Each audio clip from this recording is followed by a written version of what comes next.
Aloha. This is an operational update for my trailer hitch project. As you saw originally, I put this piece in.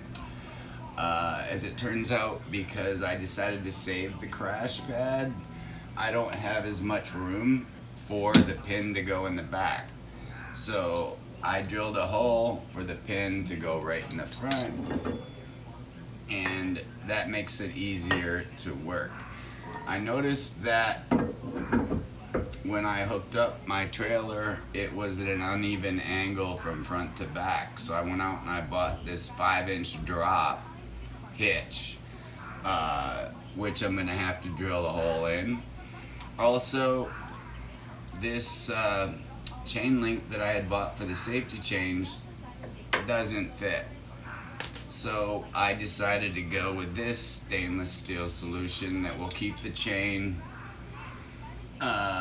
basically away from my car bumper, but still be really strong.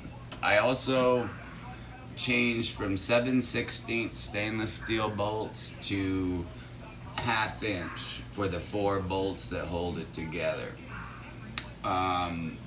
I think that solves all the problems that I encountered so far. Hope this helps.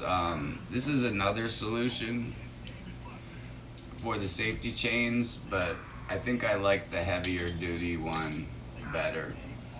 Anyway, that's the update. So if you're doing this to your C7, hopefully this will make it easier.